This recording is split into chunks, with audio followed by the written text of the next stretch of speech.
Hi, my name is Megan Barnard, and I work at Plymouth Christian Academy in Canton, Michigan. I will be going over a project I created called using MuseScore and StageLight in the secondary music classroom. I teach secondary vocal music, so this is incredibly important for me. I have grades 7 through 12, mostly 9 through 12, but I do have a couple of sections of 7th and 8th graders.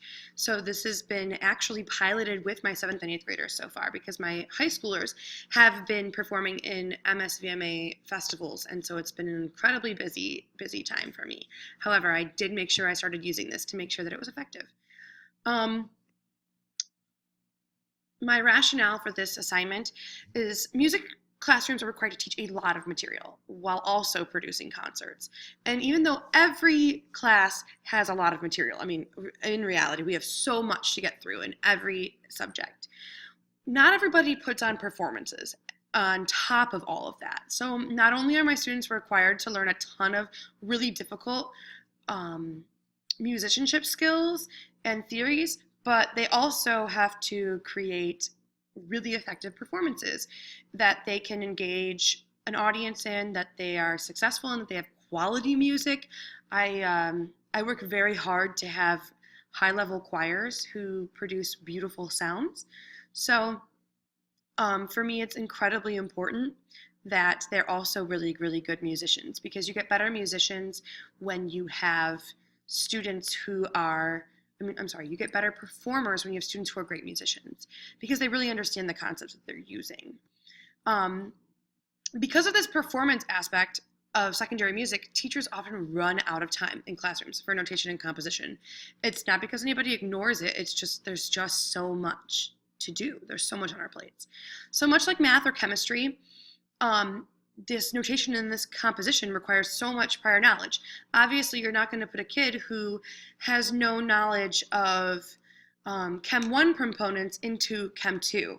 So I can't take a student who has no music reading ability and say, compose, go. So we've had to do a lot of scaffolding on our way up to the composition projects. So activities like this should be used in secondary music classrooms to solidify skills, not to teach skills. Your students should know how to write a basic melody in order to do this. This is to continue it on.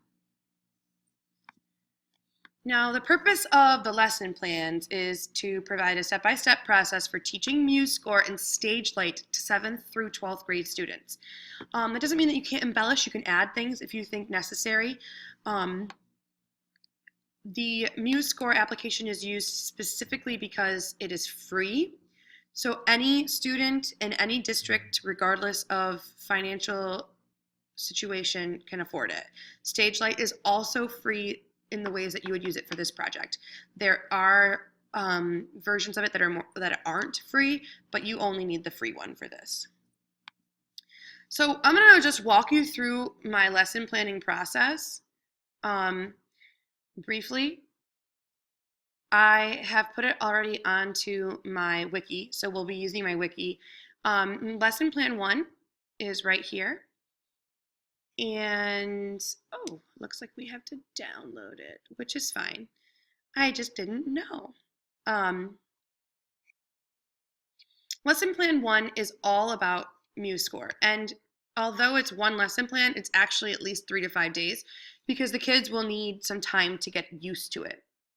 So lesson plan 1, it covers more standards than I included, but it has 3 of them. The Michigan standards for art, specifically for music education at the high school level. So there's composition with different styles, compositions in arranging, identifying compositional devices, all about music theory. The lesson length, it says 2 to 3 class periods. It may be more if your students need time. My middle schoolers have taken a little bit longer than this. Just because they're younger. So the students will be able to use MuseScore to create a 32 measure melody based on a poem of their choice.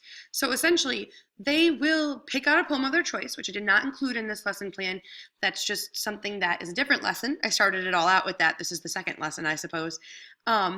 They will select a poem. I approve the poem. Most of them chose things like Edgar Allan Poe and Rossetti, and I've got a couple kids who chose some Shakespeare, and just a lot of choices. Let them have some freedom. There's no reason they can't do something harder because they don't have to use every bit of text.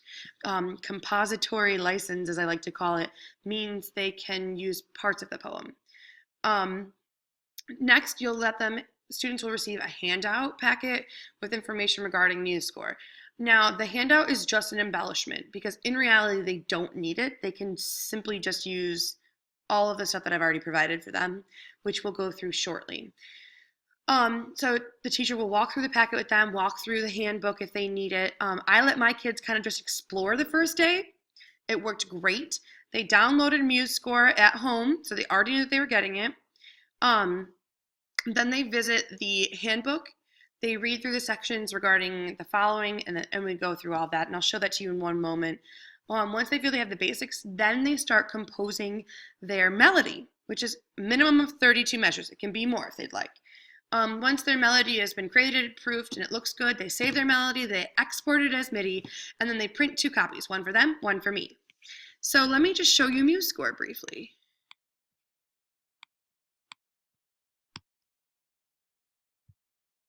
There we go. MuseScore looks like this. This is my little icon down here, but MuseScore looks like this, and you can't see the tabs because of the way that recording works. However, there's like file, add, notes, all of this stuff. The way that it works for the kids is they have to select a key signature. They do all this setup stuff, which is really easy for them. They've already read the handbook. And then they start composing. In this case, I created an example for them off of the very beginning text of "If music be of Twelfth Night, if music be the food of love," and I only used 10 lines. And as you can see, I actually 2 lines, and I created 8 measures already. And then I showed them how to use the playback and how to save it. They go up, they export it, and then they can export it as MIDI or anything else. I mean, they've got so many options. MP3 if they'd choose. So far, they've all done really well with this, and they're really successful. Then they can print it, and they can share it. I mean, there's so many options. They can save it as a PDF. The handbook is available, so let me just show you really quick. MuseScore and the MuseScore handbook. The handbook, and I have the link right here, is actually all digital.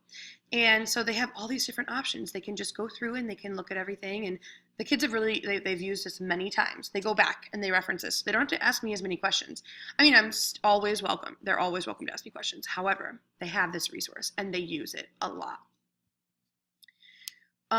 After they're done creating their melody, they will download what's called StageLight. And StageLight is an application that is free, and I chose it because although I have a Mac and really, really, really love GarageBand, my students with PCs don't have access to GarageBand.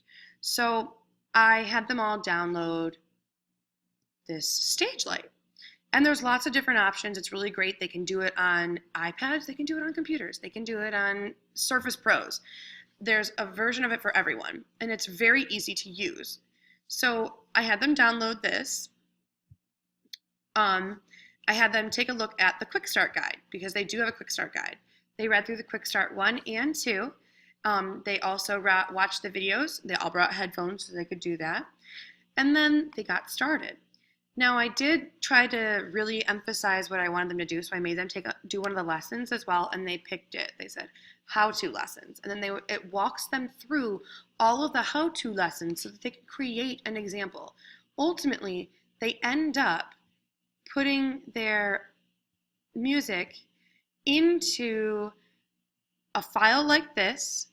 They upload their MIDI file or their MP3, whichever they choose to use. So they've got their melody. They can pick what instrument they want the melody on, and then they can start adding instruments as they choose. And they start mixing, so they end up with a piece that is a melody with accompaniment. After that, when they're done, they can export it. They can save the song. They can share it. They can mix down, transfer it, put it on SoundCloud, whatever they want to do, and um, then they give it to me and they put it into Google Drive. Once it's in Google Drive, all of their friends can view it, I can view it, and then give them feedback. The nice thing is when it's in Google Drive, we can leave comments and all these great things. Um, the students so far are loving it. It's going great. Uh, it's been a great opportunity for them. A lot of them have never composed, like actually composed something before. They've like done a little bit of like writing things, but they haven't gotten the chance to compose a song before. And so they're having a really good time with it. I will say that it is not easy. So you need to have kids who understand how to use the digital resources that are given to them. Thank you so much for watching a preview of my project.